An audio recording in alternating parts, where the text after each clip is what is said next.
On balanced development, the government wants to eradicate hardcore poverty, bring it down to about 2.8%. It recognizes facilities and amenities for urban poor, emphasis on quality healthcare, public transport, and also to reduce congestion. These are all your grouses. I'm sure if you are from Penang, you'll be able to feel that, these are part of your grouses. On education, it's an interesting part where you find that the opposition party's manifesto on education is a bit slightly different. The government manifesto is a continual focus on national schools as the priority school, with emphasis on teaching Tamil and Mandarin. And also they look into the creation of APEC University. That is on education. On law and order, the government talked about increasing the number of policemen to about 60,000. But interestingly, although it mentioned about the initiative taken by the Royal Police Commission, it did not mention one very important point about the Independent Police Complaint and Misconduct Commission, the IPCMC. There's a very interesting point that is quite silent on that. And on corruption, coming on corruption, it was included the Special Complaints Commission. The IPCMC is now remolded and passed as an act by the Parliament into a Special Complaints Commission that encompasses more than just the police. It's also involved the civil sectors and all that. And in that commission, the IGP, the head of the administration are all part of that commission. And finally, it also talk about enhancing the ACA so that it will have teeth, it become more effective. And also the government talk about National Integrity Plan, the need for it to focus on the National Integrity Plan. I shouldn't be saying the government, the BN coalition, the National Front, because we do not have an outcome of it yet. On religion and unity, it is very interesting on this part because the manifesto seems to be a little bit heavy on Islam. Is to promote better understanding of Islam to non-Muslim and Muslim through Islam Hadari. That's a very interesting point. I think that is very Abdullah administration. He wants to use Islam Hadari as his brand. There is an emphasis on the teaching of Islamic education in schools through the JCAF. And there is a talk on increasing interfaith issues and dialogues.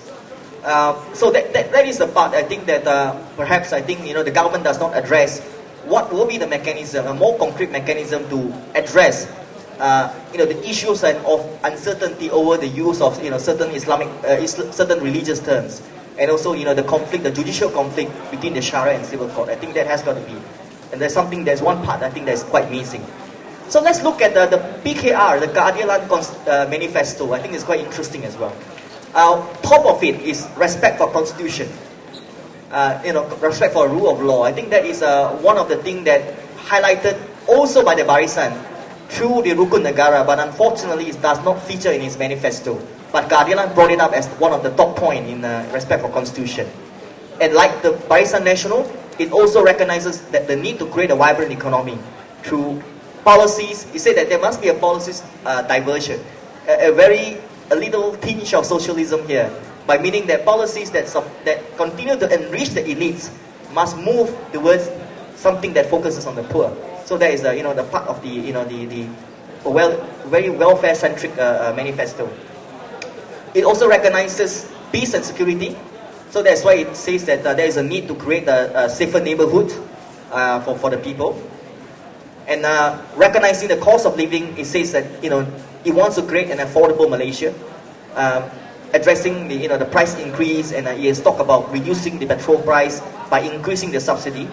And finally, on education, I think by and large, most of the political parties agree that there is a need to create quality and competitive education system by incorporating good lecturers, good academicians, by paying them competitive salary, and to create universal access to scholarships.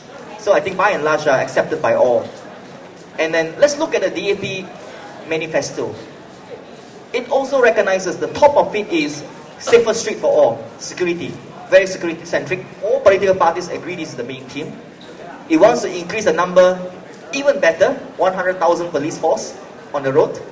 And it calls for the establishment of a IPCMC.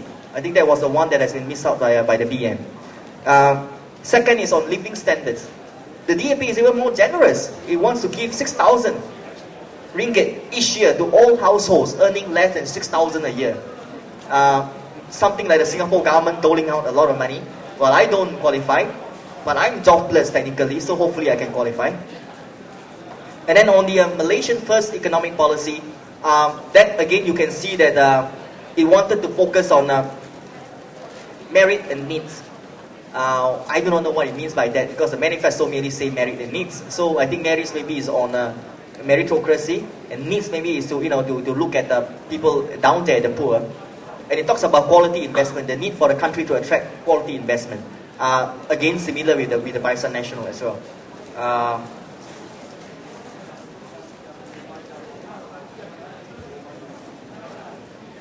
On quality education, quite similar. Get top academicians.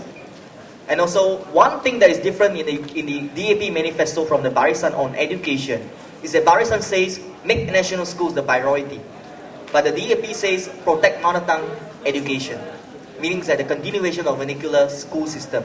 I interpret it as that. So that is the policy diversion is the differentiation.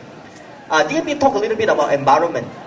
Interestingly, I think although the Barisan Nasional Manifesto talk about balanced development, it could be interpreted as that, but it's not as succinct as the DAP one, talking about healthy environment, looking at both global warming and climate change.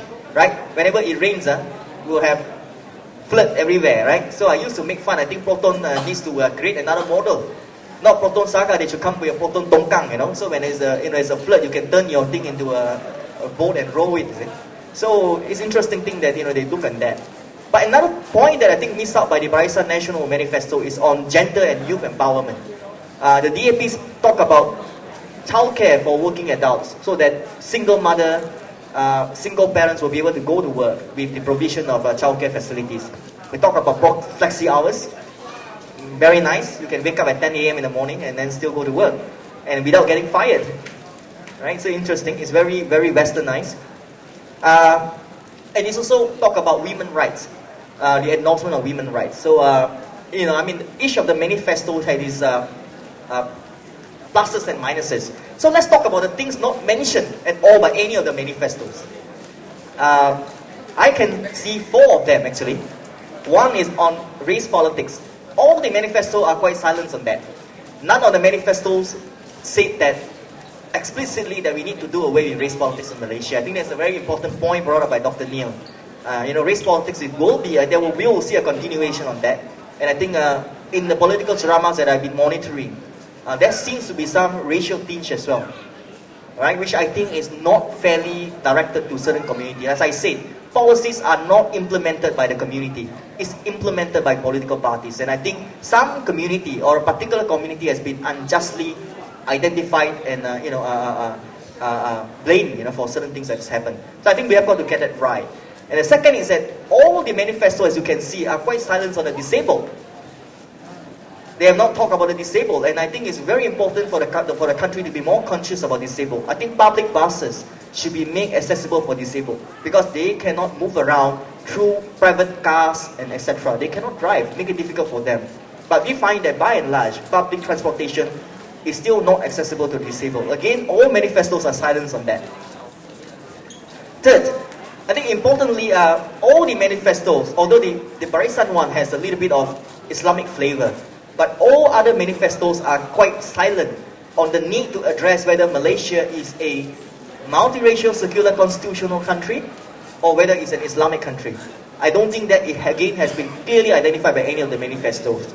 And finally, political parties are all competing for power. That is the main thing of the survival of political parties. So in politics 101, political parties will normally go for power. But none of them mention about the role of the media. The organizer here is the media. I've got to mention a little bit about that. So it shows that the role of the media is not promised by any of the political parties that when they come into power, the media will be fair, accessible and just. And this is something that I think, will be able to help in the democratization of a society. So on 4 aspects, I think there could be many more, but from my point of view, with the short time available, I can see that these are the 4 points not touched. But what are the ones that accepted by all? Everybody mentioned this. First, the economy, definitely. Second, education. Everyone wants a better education. Third, healthcare. Everybody wants a healthcare. And finally, fourth is security. So these are the four main themes that appear in all manifestos. So I hope I've given you a good rundown of the whole elections.